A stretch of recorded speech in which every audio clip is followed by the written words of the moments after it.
Good afternoon, everybody. Thanks for joining us today, and welcome to today's webinar. My name is Russ Clark. I'm the Business Development Manager here at BTRG, and I'll also be your webinar moderator for this afternoon. Before we proceed with the presentation, there's just a couple housekeeping items I'd like to go over.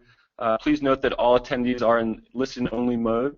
If you wish to ask a question, please use the question box located near the bottom of the control panel. We'll try to get to as many questions as possible at the end of the webinar. If we're unable to get to all the questions, we'll be sure to follow up with you directly afterwards. Today's session is being recorded. By early next week, you will receive an email with a link to the webinar replay. And to get things started, I'd like to introduce BTRG's president and founder, Jeff Goddard, who will be hosting today's webinar. Jeff founded BTRG in the early 90s and was directly involved with the beta versions of PeopleSoft. He has a lot of great content to get to today, so without further delay, I'll turn things over to you, Jeff. Thanks, Russ. Thank you all for attending. We have a really interesting topic, I think. As a group within BTRG, we had a discussion about all the customers we know that have not upgraded to 9.2 yet.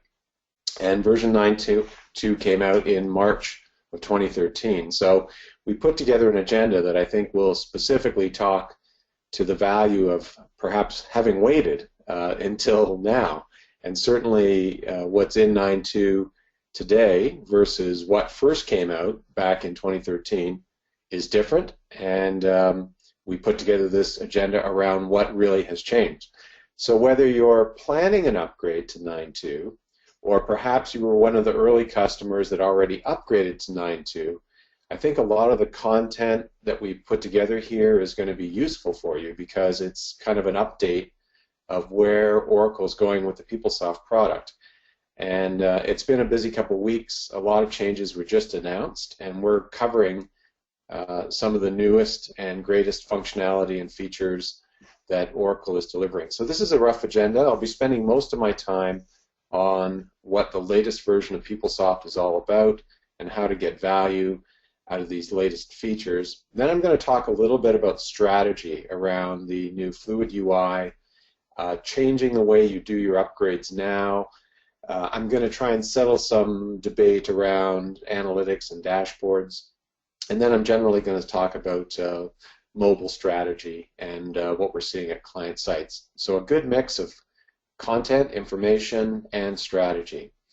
Some of the slides I have in this slide deck are representative slides from Oracle. So they contain information about PeopleTools 855 or what's in image 15, PUM image 15, or the images coming forward. So just to cover things here, I'm not truly obliged to relay Oracle's safe harbor statement, but I just wanted everyone to know that the intent of this information is just for educational purposes, and it really can't be incorporated into a contract.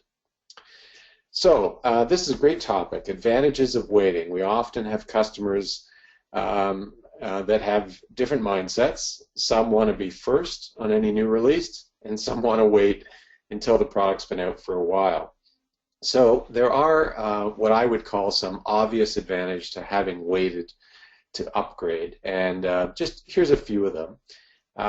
Certainly the big one is the maturity of the 9.2 product. It's been out for over 2 years. The adoption and development of the PeopleSoft Update Manager, what we call PUM, has come a long way. The PeopleSoft Test Framework, a tool that was also released with 9.2, again, it's evolved. There's an abundance of test framework scripts that partners like BTRG have available.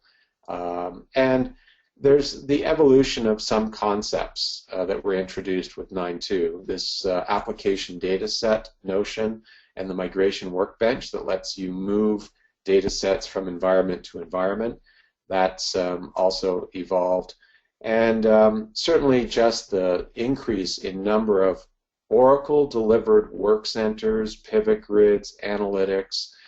If you haven't seen activity guides, which is a tool that leads an end user through a process like open enrollment, all of these things have matured to a much higher level. In fact, the Fluid UI, I think it was just a concept when 9.2 first came out.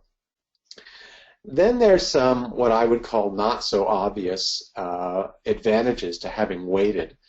And what we hear from customers, and certainly what we brag about, is reducing customizations with 9.2.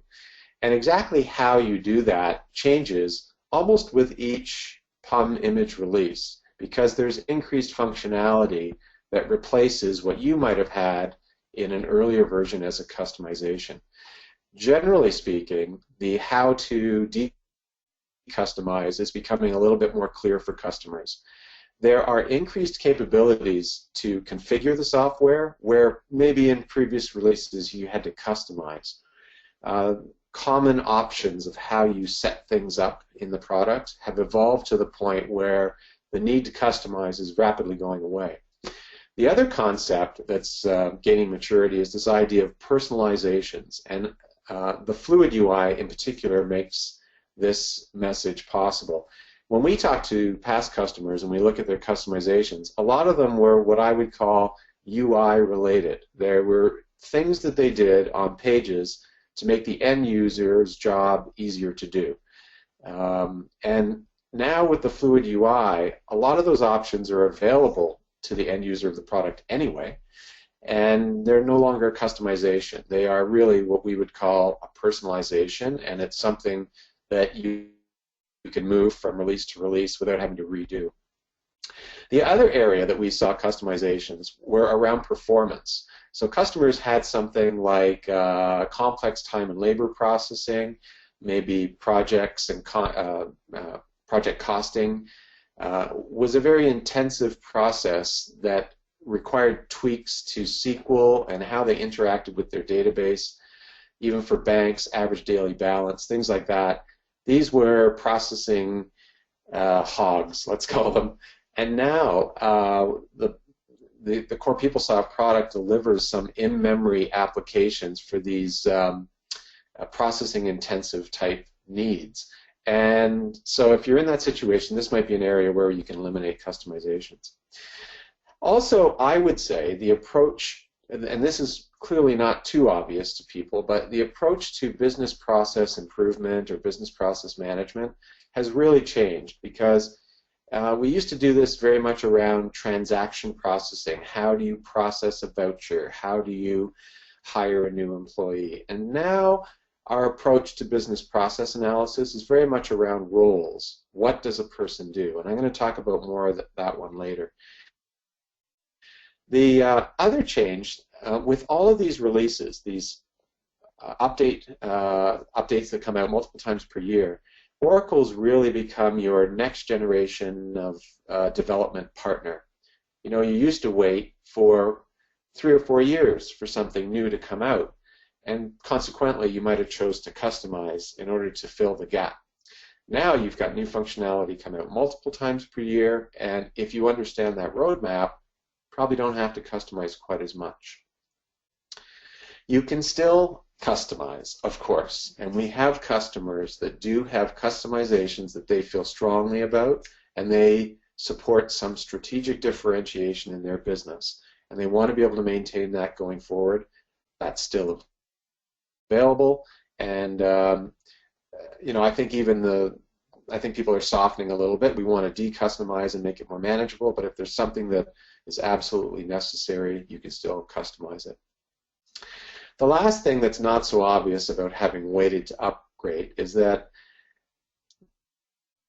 there's a notion of continuous business improvement, and this is something that we advocate with your business users, with your CFO or your VP of HR, that an upgrade is no longer just a one-and-done type project. It's really a multi-year strategy, and you really have to think about spreading the improvements you want to implement over a greater period of time, and we help customers do that, and I'll share more about that as we go.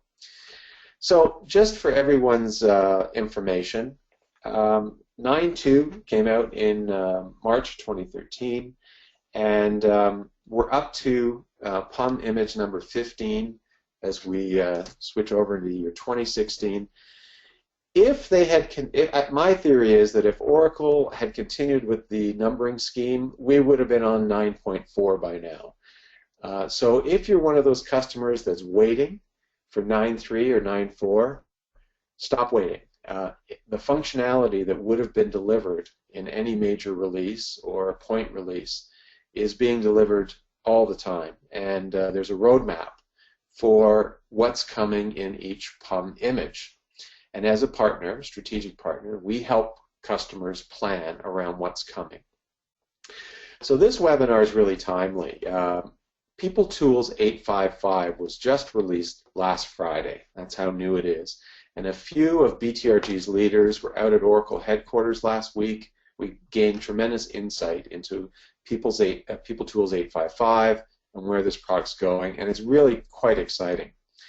If you're current on 9.2, you would be either implementing or moving to image 15, both for financials and HCM.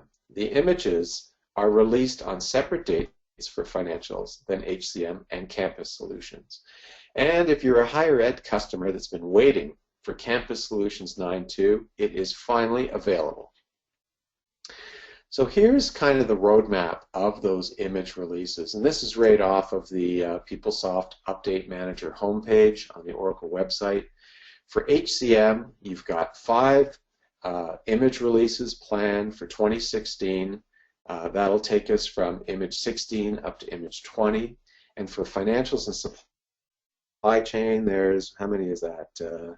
7 releases planned between December 18th, 2015 and December 9th of 2016. So the roadmap for when those image releases are coming out is defined. And some of what's released in each one from a functionality point of view is also unknown. Obviously, what's in image 22 and the later ones is not known, but certainly the next few images, that information is available. And if you are higher ed and use campus solutions, there's going to be 3 image releases in the coming year, and that may be a factor into your plans for upgrading as well. Now, I've been around PeopleSoft for 23 years, and actually more than 23, but at BTRG for 23. And I got a great opportunity to see what's in 855 PeopleTools, and I'm pretty excited. I feel it really is a game changer. So if you had postponed upgrading because you were waiting for some of the technology that Tools enables, well, it's here now. And here's kind of my top 10 list. I'm going to be talking about 2 of them today, and the other 8, I'll just give you the high level. One of the big game changers in my mind is this PeopleSoft cloud architecture being delivered now in PeopleTools 855. They call it the PCA. I'll talk about what it is and what it does, how it changes things. The other thing is the expansion of the use of the fluid UI. I think initially a lot of our customers were excited about Fluid, but they saw it really as a mobile deployment UI, the UI that they would use on a smartphone or a tablet. The shift that's going on now with the PeopleSoft development team is to use Fluid for everything. And I think in the future we're going to see a gradual decline of the classic HTML pages and a move to Fluid UI. And that'll be reflected in browser support and mobile device support. A few other things that really, I think, matter: enhancements to the analytics, pivot grids, dashboards, the elements that make the use of PeopleSoft, particularly with the Fluid UI, all that more effective. Sometimes a diagram or a chart is a much better way to get a point across. Application data sets is really, if you haven't started looking at what application data sets do and the migration workbench, this tool is certainly hitting its stride. One of the concerns customers have had for years, PeopleSoft customers have had, is how do I move my business configuration information from environment to environment? The way I've got things set up, whether it's banks and business units and all of my business configuration information, how do I move that and manage that information? And the migration workbench is further evolving to help you separate your transaction data from your configuration data and from your core PeopleSoft objects.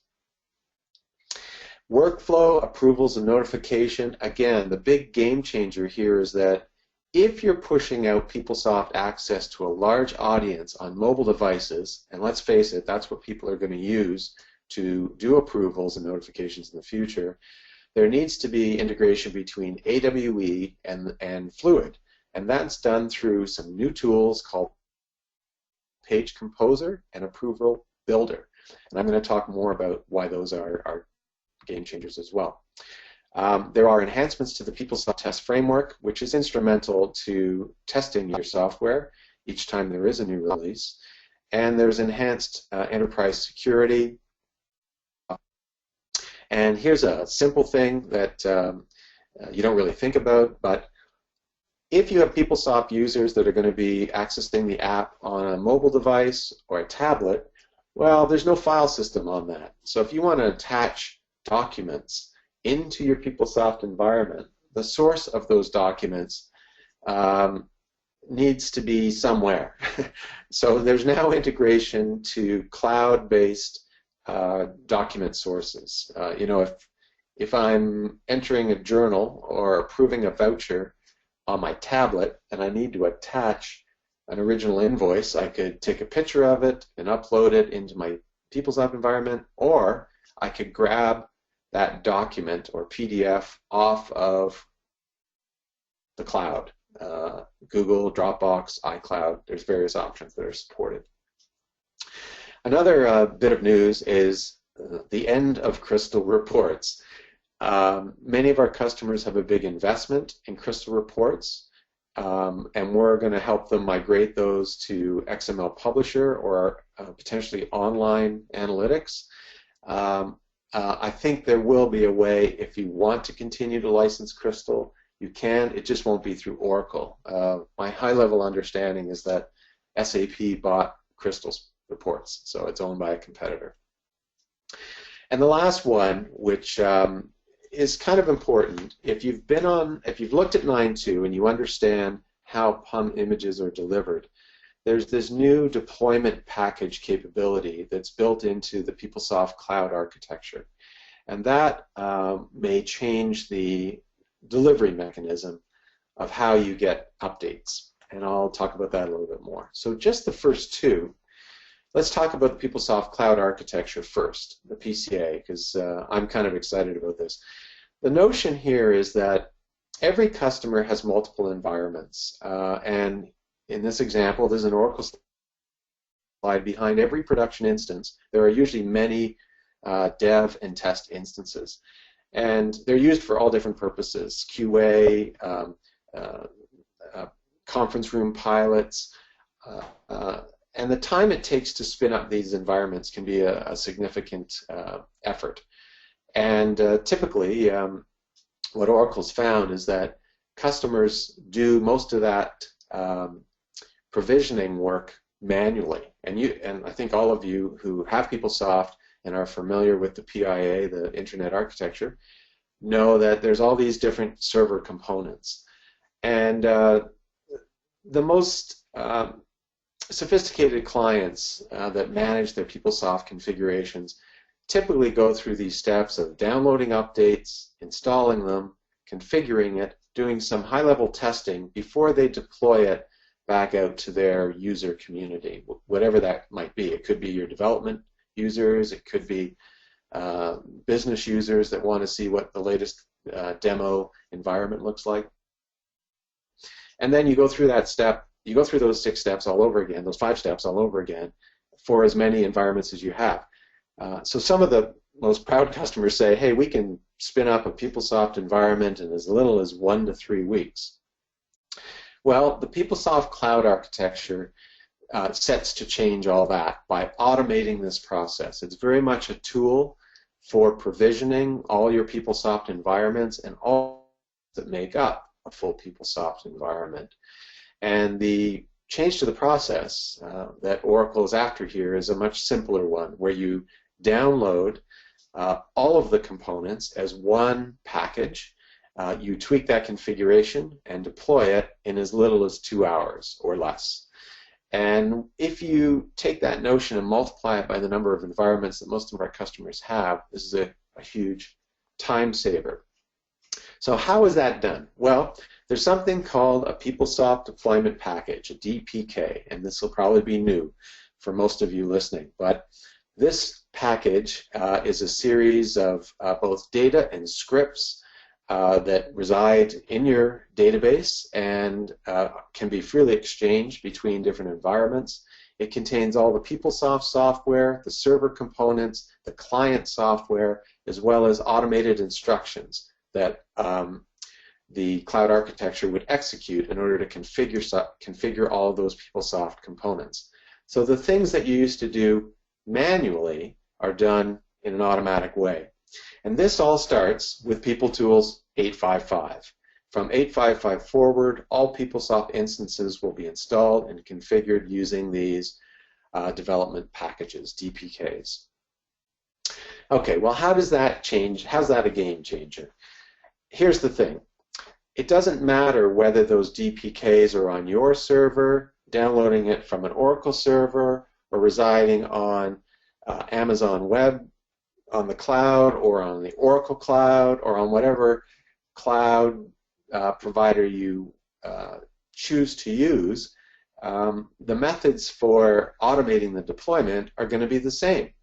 And the DPKs will be available both for apps and for tools, and they will contain all of these components that you need for a full PeopleSoft instance. The web servers, a lot of people use WebLogic, app server, database, even being able to deploy this down to bare metal hardware if you still manage your own data center and your own hardware. And just one of the components that's in PeopleSoft Cloud Architecture is software from a company called Puppet Labs that has kind of an industry standard for these provisioning scripts.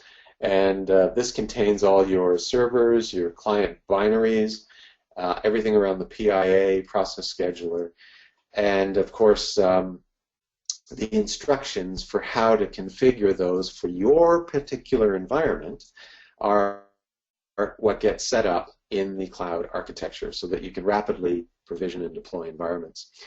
So without going into a demo or all the technical details, this does have what I think is a big business impact. And here's just a few things to think about.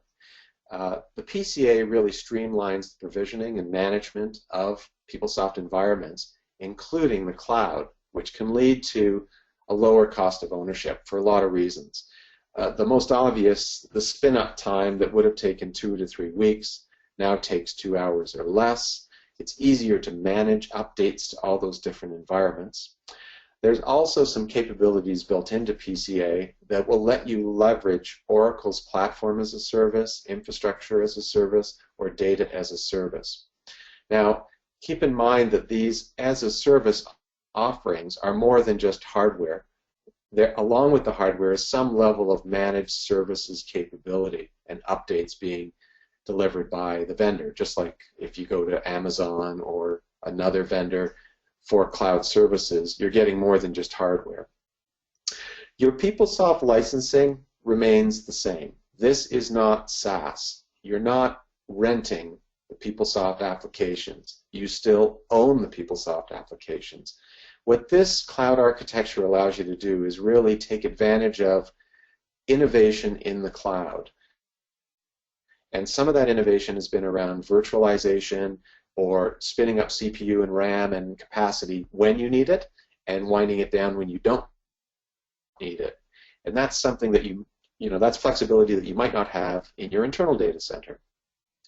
This also lets you take advantage of low-cost cloud options. So maybe your internal data center, you have some metrics around how much it costs to manage a PeopleSoft environment. And potentially, it could be lower cost by moving it to the cloud. So let me just run an example with my little PowerPoint creativity here. We typically see clients that have a demo, dev, test, maybe a QA, and a production environment. But they don't just have one. They often have multiple test environments and multiple QA environments. And they may even have more than one version of production. They may have a copy of production. that they use to debug data-driven problems, and a gold copy of production that all their users log on to. And that stack of environments may exist just for, say, HR, and be replicated for a customer that has both HR and financials. And that may all be behind your firewall in your data center. With the PCA, you've got the ability potentially to move all those temporary environments out to a cloud facility, which could be lower cost. And any mix here is really an option. You could have production in the cloud if you're comfortable with that, but if you have a senior management team that wants to keep production behind the firewall, you can do that. Maybe you want to keep your development behind the firewall, but all of these other environments that are of a temporary nature, you deploy in the cloud, and that could reduce your overall cost of ownership. Okay, going to move along. Got to keep things moving here. The other big improvement I see, having waited to implement PeopleSoft, is this shift to the Fluid UI. And remember, the key with Fluid is that it's the same whether you're using a tablet, your laptop, or a smartphone. And that concept is very important, because that means a user who uses a tablet at home but a laptop with a browser at work has the same end user experience. So it's a single PeopleSoft UI, not a separate one for mobile. This is going to allow you to deploy to a larger community, and there's some rethinking in the latest PUM images of these applications around navigation and how you interact because of the UI. And it's how you search, the navigation bar, related actions on the same page where you're seeing data, you can take action. All of these things add up to a much more effective user experience. Along with that, and I took this quote from somebody at PeopleSoft, it's an entire new platform for the current era of user experience. Oracle is delivering, with the most recent version of PeopleSoft, 650 plus new Fluid pages and transactions. Even the work centers, which first came out 2 years ago, are now moving to Fluid. So a lot of the work centers will be available either in Fluid or in the classic pages. Oracle themselves has adopted this mobile-first design approach, where they make the simplicity of using a function or a feature within PeopleSoft work on a smartphone based on the real estate that's available on a smartphone. Then they tweak that for a tablet, and then finally make that available on a laptop. So it's not, I think in the past, of course, if you've been a PeopleSoft customer for a long time, you know that development was done the other way around. It was first done for pages on through a browser, and then the mobile part came later. Oracle's completely reworked their design philosophy. We always talked about Fluid being modern and intuitive, but it's also role-based, and this is really changing the way we think about using PeopleSoft. I know myself, I still think of PeopleSoft as being modules, you know, GL, AP, asset management. But the new model is very much, what does a person do? So I'm a manager in a company. What do I have to do? And organizing the things that I do, the daily work that I perform, by tiles in the Fluid interface. And that could involve leveraging delivered activity guides, or even building activity guides for your organization that include external content. So rethinking workflow goes along with that role-based perception of PeopleSoft. AWE now comes and supported with this Fluid page composer, and there's an approval builder application that shifts the tweaking of workflow to be more configuration and not customization. And I can tell you, years ago, we certainly were part of that customization. If workflow didn't do something a customer wanted, we customized it. Now, with the approval builder, you can build those rules in as configuration.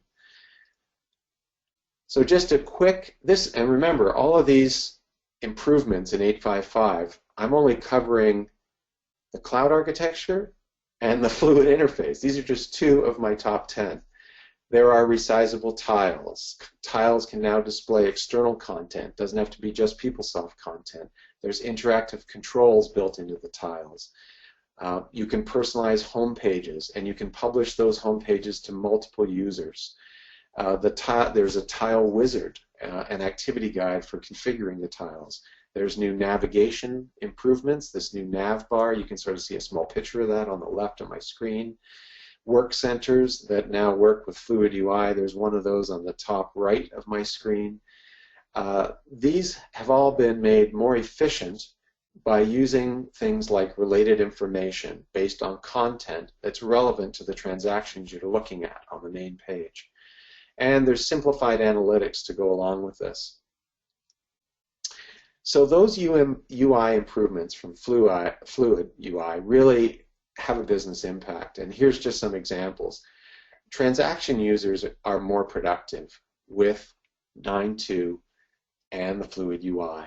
Some customers are claiming a 70% improvement in the time it takes to process an AP voucher over version 9.1. Another customer claims that the total life cycle of a voucher was reduced by 50 to 70 clicks, if that's your benchmark for efficiency. There is the ability to have broader adoption by casual users. This would be executives and senior managers in your company who historically won't log on to PeopleSoft because the pages were too complex and there were too many clicks to do the most simple transaction.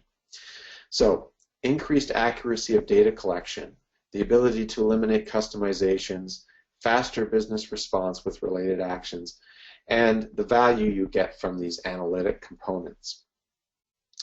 Okay, let's not forget that if you waited to move to 9.2, you forego the benefits of selective adoption and the PUM. And you've probably seen this slide before from us. It's kind of a generic slide that talks about the value of selective adoption.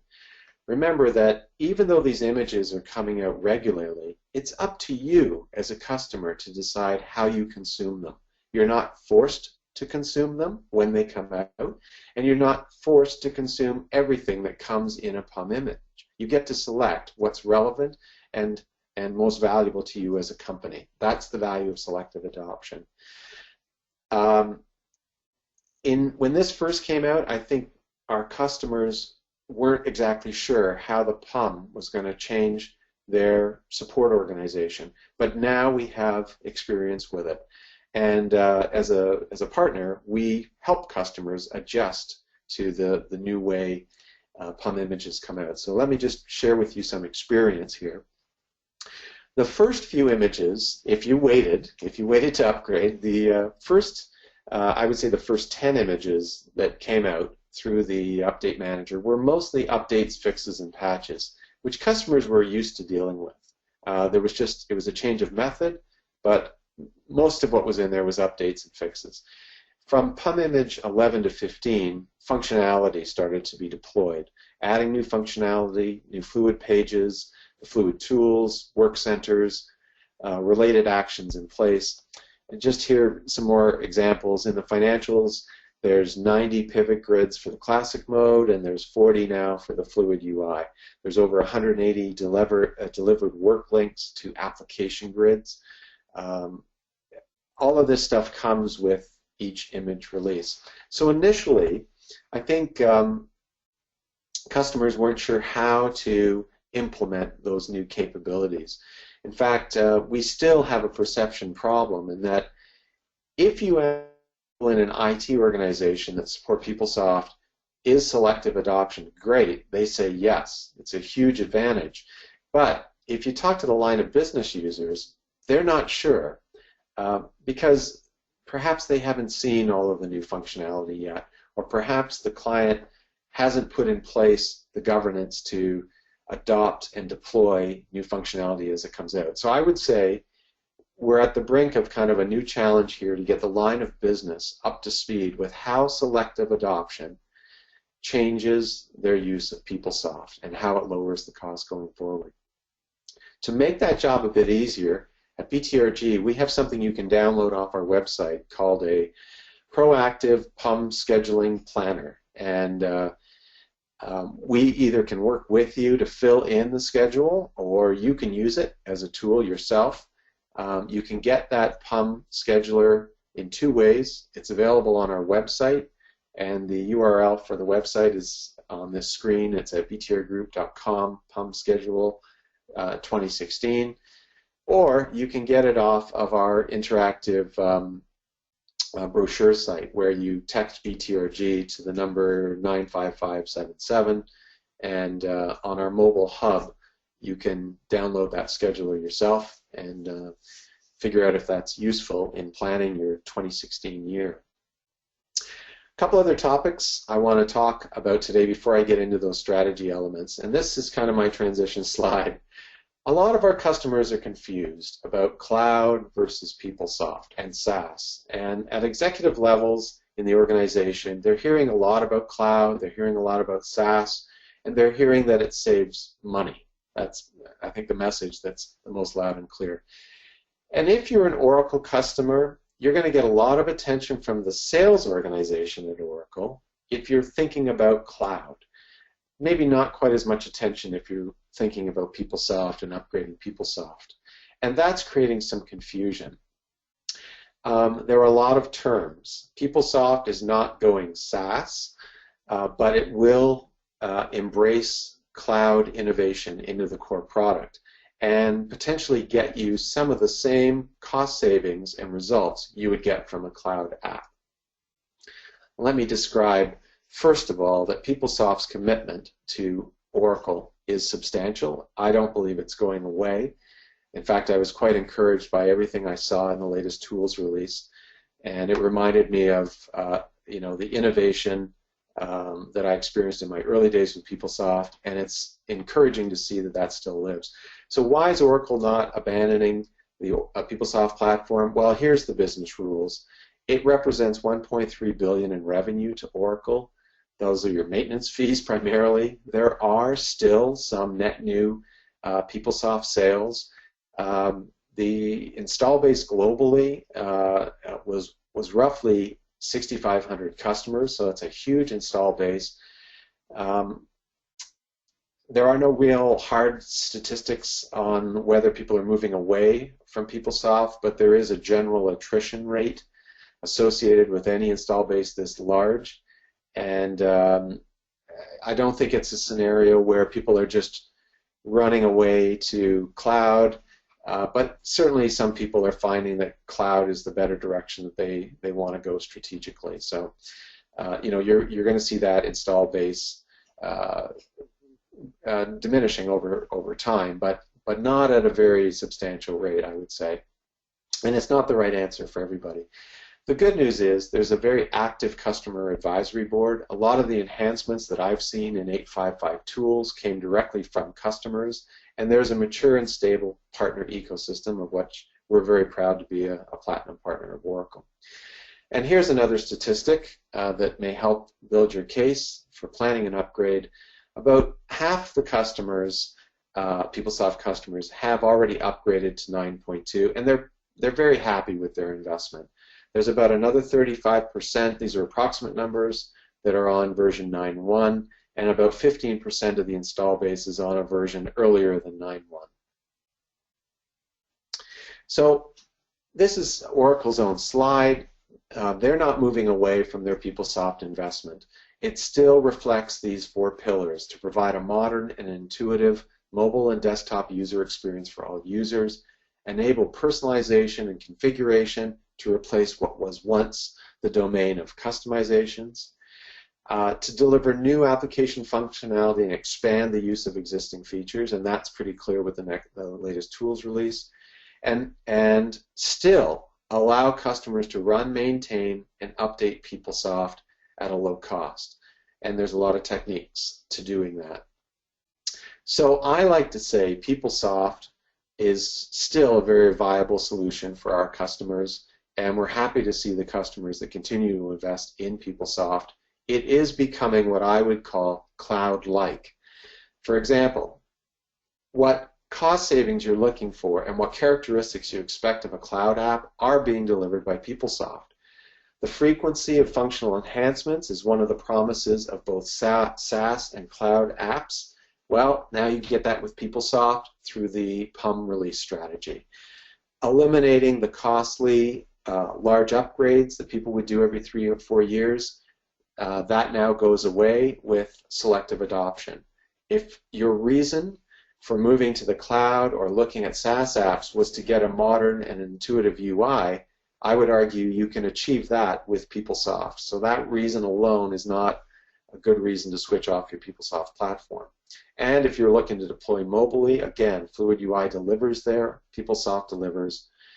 The cost of ownership is certainly improved by PeopleSoft's cloud architecture and being able to leverage lower cost infrastructure and reduce the cost of managing the complexity of the PeopleSoft environment. You can also automate testing with the PeopleSoft test framework, and you are getting embedded analytics. These are all characteristics of a modern solution for HCM or financials, and that's why I'm saying that these capabilities are very cloud-like. So a few strategy elements. With Fluid, there's really, today, if I'm starting an upgrade tomorrow, I think you have to rethink who your audience is, because you're going to be deploying the Fluid UI for a lot of the audience that might be using PeopleSoft. So just as a general guideline, the classic work centers and the classic pages are still pretty efficient for data entry and for transaction managers. The people who understand and know the PeopleSoft model and use it every day, potentially you want to leverage their skills, give them the classic pages that are available. And for executives, managers, employees, certainly occasional users that only log on to PeopleSoft to fill in an expense report or to do open enrollment, the Fluid UI is going to be the way to go. You've seen this slide from BTRG before if you've attended any of our prior webinars. We talk about the different types of upgrades. The no frills, lift and shift to get on version 9.2 at the lowest possible cost versus the big transformational upgrade where you rethink a lot of your business processes and your fundamentals like your chart of accounts or the way you manage human capital. And what we're hearing lately from customers is that they want that no frills upgrade, the cost efficiency of the lift and shift, but they also want to take advantage of what I would call the low-hanging fruit. And there certainly is a lot of it with the latest images and the latest tools release. So we've kind of tweaked our capabilities to partner with companies who are looking for that formula. Get me to 9.2 at low cost, but also show me what the low-hanging fruit is so that I can show value to my business users, to the line of business. And we talk about moving up this slope of value from an integrated system of record to a system of engagement and a system of insight. And the latest capabilities do that on their own, but you have to adopt them. And I'll be frank with many of you in this call, sometimes it's tough to get budget approval to implement mobile or analytics or changes to self-serve and workflow. And that's where we can help you as a partner. We can help justify the value you get from moving up that slope of value. So here's just a few things that I would argue have really changed from a strategy point of view between 2 years ago when 9.2 first came out and if you waited to do an upgrade. So one concept is instead of a one-time investment, you really need to position your upgrade as spreading your upgrade over multiple years. And to do that, we have a model of CBIs, we call it Continuous Business Improvement Units, that are spread over a year, over multiple years. And we support customers in doing that in small chunks that are affordable to get to that point where you are more a system of insight than just a transactional system. Another change to your approach I would recommend is the way you tackle business processes. And we'll tell you that we've used the delivered PeopleSoft process flows in the past as a starting point to analyze the way you do what you do. and they are very transaction-based. They are around how to process a voucher, how to put in a PO, how to hire a new employee. And I think that's shifting too, because if you're going to deploy to a large audience, you really need to analyze roles and what people do. And that's a different perspective. This is kind of the end user perspective. Here's what I need to do. How can you support me in doing that? And the starting point for that is actually not a Visio diagram with swim lanes on it. It's really looking at the form factor and saying, what can I do on my smartphone? What can I do on a mobile device? Because that's likely how those end users are going to interact with PeopleSoft. The other change, I would argue, is how you decustomize. So this is just an example I put together a bit in a rush, but if you do your upgrade compare report, you're going to come out with a bunch of objects that are modified in your current environment, and you're going to be looking for the reasons why those objects were modified in your effort to decustomize. And what we typically find is there's a large number of objects that were customized for reasons of personalization, things that you did to make the end user experience easier. I'd like to see that field over there, make this thing blue, get rid of this stuff, simplify my screen, give me only what I need to do. And that can all be accomplished now through personalizations and the fluid UI. And so that could be a good strategy for eliminating those customizations. The other thing we see is what we used to call page consolidations, where delivered PeopleSoft, you had to go through 5 or 6 different pages to do a very simple transaction. That's now supported with work centers. There are more delivered work centers, and it's easy to configure work centers to meet your end user expectations. So that could eliminate customizations. One of the big ones that's tough to tackle is the number of queries. We go into a customer, they have thousands of queries, nobody's quite sure what those queries are used for.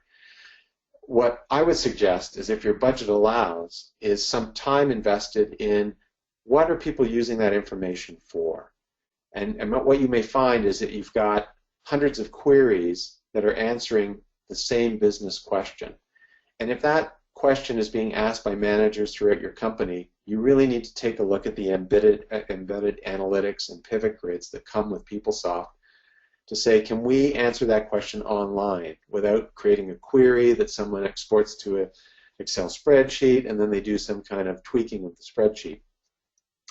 The other and the last one I would say is where customers have built some new business process. There's usually fewer of them, sometimes only 1 or 2 last the upgrade. But generally speaking, we try to push clients towards migrating to the delivered process, and we're enhancing that through workflow notifications and approvals, because often that's the piece that spawned the need for some new business process, was how do I get notified, how do I see this information. So that's just an example of how I would approach your upgrade differently today than I would have 2 years ago. And I've sort of touched on the analytics. One more thing, I appreciate your time, and I know you're investing heavily in learning, and this is a lot of information fast, but we do run into customers that are a little bit confused about the analytics. They're saying, hey, PeopleSoft delivers analytics and dashboards. Is that the same as business intelligence? Because I also bought OBIEE, and I have this other, multi-million-dollar project going on in my company around business intelligence. Well, they're not really the same. And just to clarify what we mean when we talk about analytics within PeopleSoft, we're talking about what I would call application analytics. These are analytics, graphics, and charts, and grids, and pivot tables that are in the context of the transaction data. So it's my job to do new hires and analyze our ability to hire people. There would be some analytics to support that. They aid decision-making for the PeopleSoft user. They're usually related to HCM and finance activities like vendor performance, project burn rate on a budget, compensation analytics for promotional approval. That's where PeopleSoft Analytics shines. It doesn't address what I would call enterprise BI. KPIs, setting performance goals for your entire organization that match up operational results with performance goals, that support strategic planning and executive decision support. PeopleSoft could play a role, but it's not a replacement for business intelligence. Hopefully that helps you understand the difference. Won't spend too much time on what it takes to prepare to mobilize, but I've used this slide before. There's an IDC study that says people with smartphones are checking their phones on average 150 times a day. I always joke around that my sons are checking their phones about 350 times a day, but my wife only checks it about 2 times a day. And I think the reality here is, and the other trend that we all know about is that standalone computer sales, laptop computer sales dropped in 2015 roughly 12% over the previous year. So people aren't buying laptops and standalone computers, they're buying mobile devices and smartphones. And so in the future, the way they will interact with PeopleSoft is definitely through mobile. One last advantage to having waited. Well, when we started 9.2 upgrades, there was a bevy of information available from Oracle, but it was tough to find. And now there's a bunch of great websites. There's a PeopleSoft information portal.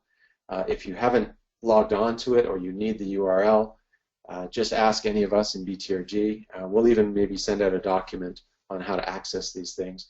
There's a YouTube channel so you can watch videos on what the new features are, including 855 tools. There's a really great tool called the Cumulative Features Overview, and there's still a wealth of information in the Oracle knowledge base. So if you haven't seen these things, here's what they look like. This is the PeopleSoft information portal. It's very well organized around both tools and applications. It's kind of the one-stop shop.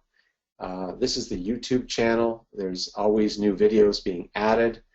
I don't know if anyone has used this Cumulative Features Overview, but in BTRG we use this all the time. You put in the products that you currently own and the release level you're going to, and it generates a report that looks like this. And on that report, it identifies all the differences between your release and the release you're moving to. Very useful when you're into, frequent updates. And at the far right, there's a little red arrow on many of these items that is a link to a video feature overview, BFO, and they look like this. They are a little video recorded by somebody at Oracle on how that feature works, and this is just a wonderful learning opportunity for understanding the new features coming out in PeopleSoft. This stuff wasn't around 5 years ago or 6 years ago, and I think collectively these resources have made upgrades lower cost and easier for customers, which is great. So just to summarize the value of waiting until now, because that was the topic, the current PUM Image 15 reflects a level of maturity in 9.2 that will benefit you greatly. It's a great strategy for 2016 to review that roadmap. These are all known things, not unknowns, so you're venturing into a world of knowns. It's lower risk, it's easier to do.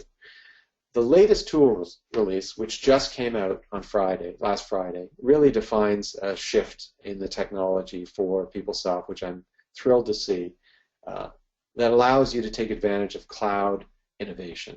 Selective adoption is now not just a new thing. It's proven by customers that they can adopt new features and functionality without doing a large upgrade. A lot of the cloud-like features in PeopleSoft going forward are going to allow you as an organization to realize the same benefits you would have got by moving to a SaaS application or a cloud application. So there's just a quick summary. Our slogan is smart decisions start with intelligent dialogue. So we are anxious to engage with you one-on-one. If you have questions falling out of this webinar and you'd like to ask them now, we'll open things up to questions. If you'd like us to come on site for an afternoon and go into more detail about what is in Tools 855, we'd be more than happy to do that. Great, Jeff. We do have 2 questions right now, so as he mentioned, if you have some questions, feel free to put them in the box there now. The first question is, will clients face a significant change management effort involved with all of these new features and changes? Yeah, there's two schools of thought around that. I think if you're tackling the project with organizational change, then you do need to invest in organizational change management. If what we're talking about in the change is rolling out fluid UI, I would say no. I would say the techniques that we would deploy for interacting with your end user community through some of these fluid apps, I think it's pretty intuitive and pretty simple to use. I mean, we're talking about people that already have a smartphone who, probably know how to update a task list or use apps on their phone, and I would say the PeopleSoft apps are sophisticated and user-friendly enough that it's not a big change management process. It's really whether you're changing your core business processes that I think spawns the need for organizational change management. Great. The next question is, once on 9.2, how often are clients taking image updates? Well, that's a great question, and I can tell you we've done a lot of 9.2 upgrades, and we clearly have two groups of customers. We have probably half who are anxious to consume new features and capabilities, and they're looking at least once a year moving to the latest PUM image, at least once a year, and sometimes more often because there's something in the PUM image that they want to deploy. And they're really looking at it as Oracle is my partner. I could go in and create my own work center, but I don't want to do that if something's coming out next month in the next PUM image that does exactly what I want it to do. So I won't pretend. There is another group of customers that once they get to 9.2, they haven't really changed their internal processes to absorb new features and functions. And we're trying to work with them and encourage them to do that. It's not without some challenges. A budget process, budget approval, and I think the key to getting that budget approval for an ongoing model takes interaction with the line of business users. It's not something that IT can do on their own. I just want to say, a lot of large, mature PeopleSoft shops, IT has the responsibility of keeping them current with PeopleSoft. But really, to move to this model of selective adoption and frequent updates, you've got to get your business people engaged in this too. They need to be not just turning to IT and saying, make the product do what I want it to do, but they need to be part of the analysis, part of the process, looking at the new demos, investigating what new work centers and pivot grids are being delivered. Once you get the business involvement, then you can move out of that group that seems to get stuck with first iteration of 9.2 to the group that's modern and taking advantage of those new features. Now, one technique you can use to get the business user's attention is that you're paying maintenance. And most people, the maintenance is pretty high. It's a big expense. It's like you're buying the product over again every 4 years. So to get value from your maintenance dollars, you really have to adopt this selective adoption, multi-release strategy. Okay. The next question is, can you integrate reporting software in the dashboard, such as business objects reporting, to be integrated into dashboards? Sorry, Russ, can you just repeat that? Yeah. Can you integrate reporting software in the dashboards? Like, I'm assuming that would be like non-PeopleSoft reporting. You can certainly embed PeopleSoft reporting tools into the dashboard. There is something, there is still a portal product that comes delivered with your, it's called Integration Hub, I believe, and that Integration Hub is probably the best way to incorporate third-party products into your PeopleSoft environment. Okay, and this is, looks like we got a couple more. We're up against the time here. We will answer these last couple, though, if we still have time here. What is BTRG's strategy in staying current with PeopleTool releases? As an example, if people tools are being released every 18 months, won't customers need to upgrade every 18 months to stay current on PUM releases? So when you say upgrade every 18 months, I think we have to change our definition of what an upgrade entails, because we're not talking about a big expensive effort. If you break it down into do I have to go through a testing cycle, I think the answer is yes, of course. And that's, the place to invest is automating your testing cycle and streamlining your testing cycle. And I just want to say that if you're not used to that model, if you're an organization that is having challenges with that model, it's not any different with a SaaS application. If you were using Salesforce.com or Workday or Oracle Cloud, you would still be into a mode of multiple releases per year where you have to go through a testing cycle before you deploy the app to your end user community. Now, BTRG actually has an offering that we bring to the market to help customers through their first or early years with selective adoption and PUM. It's a fairly cost-effective way to go. If you're not sure how to automate the testing, if you're not sure what the best practices are for analyzing what's in a PUM release and whether to adopt those things or not, we'll help you through that. I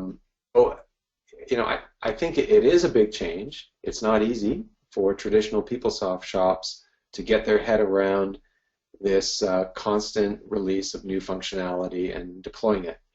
But the underlying theory here is, and I think it's turning out to be true, it's much easier to do small upgrades frequently than it is to wait 3 or 4 years and do a major upgrade, and it's lower cost. Okay, and this is going to be the last question we're going to take. Again, if you have any other questions, feel free to reach out to myself or Jeff. So this last question, Jeff, is do you have any suggestions for how to get IT to buy into the selective adoption philosophy? Oh, that's a loaded question. Yeah, that is challenging, and it varies from client to client. We have run into some clients that are old-fashioned, and and I mean, you're talking to somebody who's been working on PeopleSoft for 23 years, so I'm probably part of that old-fashioned crew. I think the driver gets reflected in your budget and how quickly end user expectations are.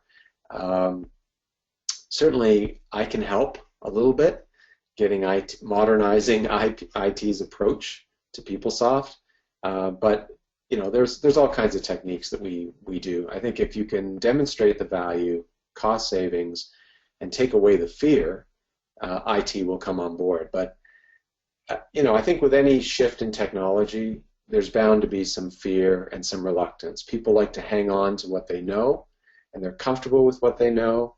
And we're in a mode now where change is rapid, and there's a whole new set of skills that IT needs to deliver. And it's not, not programming SQRs anymore, and that shift can be a challenge. But I think there are techniques, and often having an outsider advocate for that change is one of the ways that we can help make it happen. Okay, great. Thank you, Jeff. So I just want to thank everyone for joining this afternoon.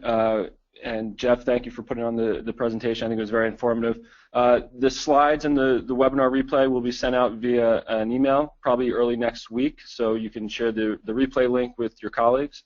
And also be on the lookout for an invitation to our webinar next month, in which we're going to cover a couple recent go-lives with some of our solution architects and project managers, kind of tales from the field. So that should be coming after the new year. And have a great afternoon. Thank you.